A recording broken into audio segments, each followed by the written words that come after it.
Okay, so what we're going to do is we're going to read the case for Christ and talk about it as we read it. Okay? And let's see what we learn. So here we go. The mystery of Q. In addition to the four Gospels, scholars often refer to what they call Q. And I don't think they're talking about Star Trek here. Or are they? Which stands for the German word Quell, or source, not to be confused with the bird quail or the Star Trek guy. It says that. No, it doesn't say that. Because of similarities in language and content, it has traditionally been assumed that Matthew and Luke, not Matthew and Luke, Matthew and Luke drew upon Mark's earlier gospel in writing their own, so they copied their homework from him, apparently. In addition, scholars have said that Matthew and Luke also incorporated some material from the mysterious Q, material that is absent from Mark. What exactly is Q? It's nothing more than a hypothesis, with few exceptions. It's just sayings or teachings of Jesus, which once may have formed an independent, separate document. Now, I've heard that Jesus would not have pronounced his name Jesus. It would have been like Yeshua or Ishu, something like that, right? Which is cool. I want to call him Ishu. I mean, what's the issue? Do you need a tissue, Mr. Ish? Oh, look, here comes Luna. Yay! Hi, Luna. Luna wants to read with us. Okay, you coming aboard? Okay, she's coming aboard. All right, great. Hi, baby. Hi. Aw, look who's here. You're such a good girl. Hi. All right. You see, it was a common literary genre to collect the sayings of respected teachers. Sort of as we compile the top music of a singer and put it into a best of album. Right, Luna? Yeah. Q may have been something like that. At least that's a theory. It says the theory, but I'm going to say that's a theory because there could be many theories. That's one of them.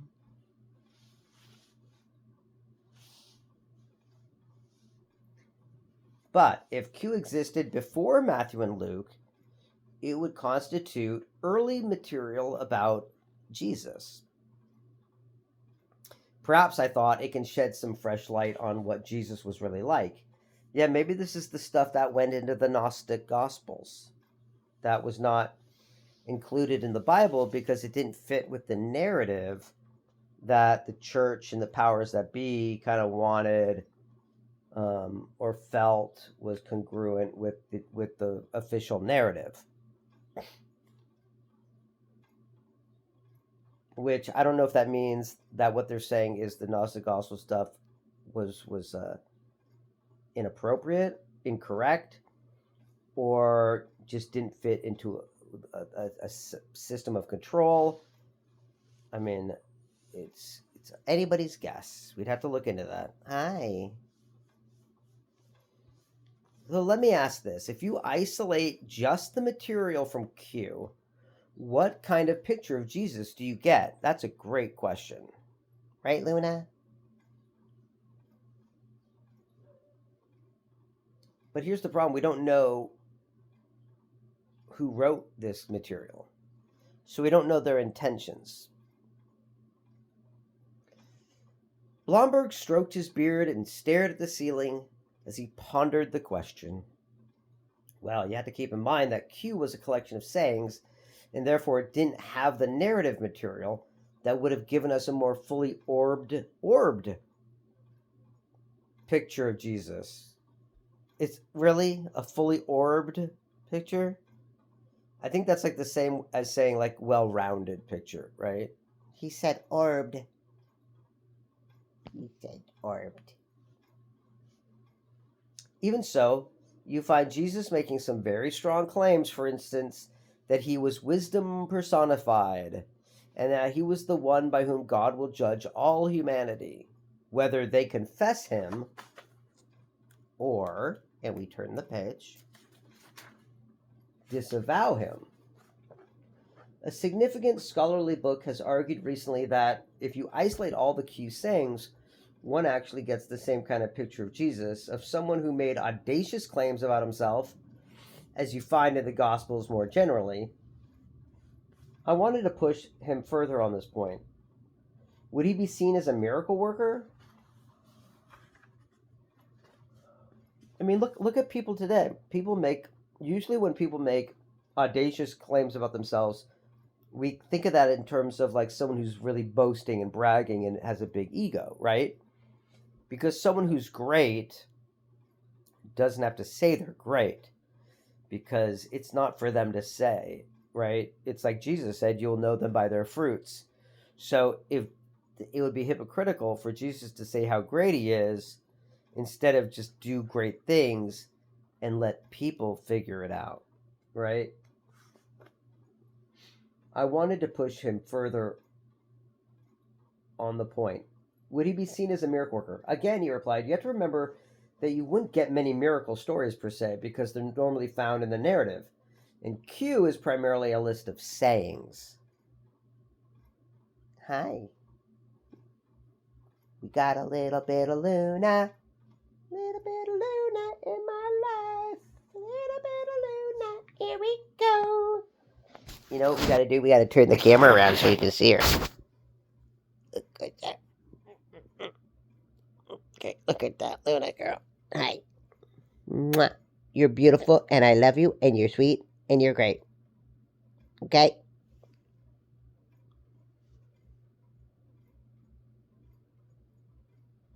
What's going on, baby? You were so sweet. Okay. Oh, hey, hold on. There we go. Where were we? He stopped to reach over his desk to pick up a leather-bound Bible and rustle through its well-worn pages. But, for example, Luke 7:18-23 and Matthew 11:2-6 say that John the Baptist sent his messengers to ask Jesus if he really was the Christ, the Messiah they were waiting for. Jesus replied, in essence, tell him to consider my miracles. Tell him what you've seen. The blind see, the deaf hear, the lame walk, the poor have good news preached to them. So even in Q, he concluded there's clearly an awareness of Jesus' ministry of miracles. Okay, well,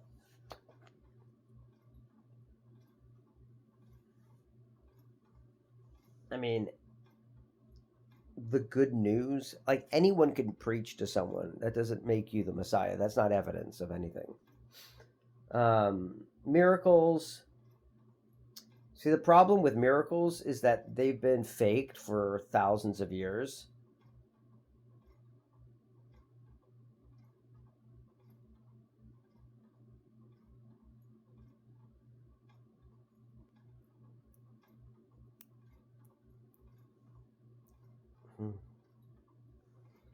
Is the spirit of Jesus the same as the physical Jesus? There's the question. So even in Q, there's clearly an awareness. Blomberg's mention of Matthew brought to mind another question concerning how the Gospels were put together. Why, I ask, would Matthew, purported to be an eyewitness to Jesus, incorporate part of a Gospel written by Mark, whom everybody agrees was not an eyewitness? If Matthew's Gospel was really written by an eyewitness, you would think he would have relied on his own observations. It only makes sense if Mark was indeed basing his account on the recollections of the eyewitness, Peter. As you've said yourself, Peter was among the inner circle of Jesus and was privy to seeing and hearing things that other disciples did not. Why am I yawning?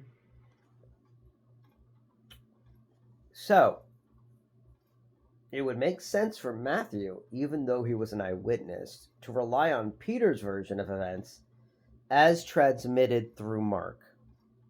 Yes, I thought to myself, that did make some sense. In fact, an analogy began to form in my mind for many years as a newspaper reporter. I recalled being part of a crowd of journalists that once cornered the famous Chicago political patriarch, the late Mayor Richard Daley, to pepper him with questions about a scandal that was brewing in the police department. He made some remarks before escaping to his limousine. Even though I was an eyewitness to what had taken place, I immediately went to a radio reporter who had been closer to Daley and asked him to play back his tape of what Daley had just said. This way I could make sure I had his words correctly written down. Yeah, I'm seeing the analogy there. That I amused was he says apparently, but I'm going to say that I amused is what possibly what Matthew did with Mark. See, there is bias in this writing, and it's clear to see. And so I'm trying to show you the bias and then read to you a more objective reading. So he says, I'm used was apparently what Matthew did with Mark, but that's bias. An objective way would say that is what it seems he did, or is possible, or seems likely. It's logical, anyway. The unique perspective of John. Feeling satisfied with Blomberg's initial answers concerning the first three Gospels called the Synoptics, which means to view at the same time. Because of their similar outline and interrelationship, next I turn my attention to John's Gospel, and as we know, John's Gospel is very different.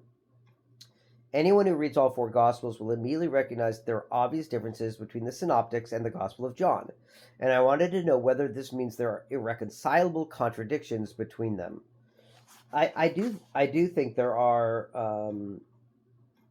some serious contradictions, such as the way the tomb was found and who found it, when it was found empty. There's a bunch of different things. Can you see Luna? Is she like on the camera? She's so cute. Okay.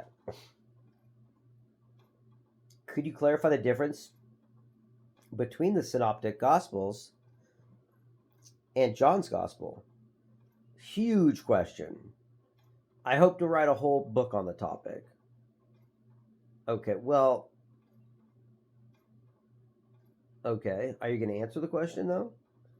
After I assured him I was only after the essentials of the issue, not an exhaustive discussion, he settled back in his chair. Okay, hold on. 1 second. We got to take a break here because I'm receiving a phone call. And that concludes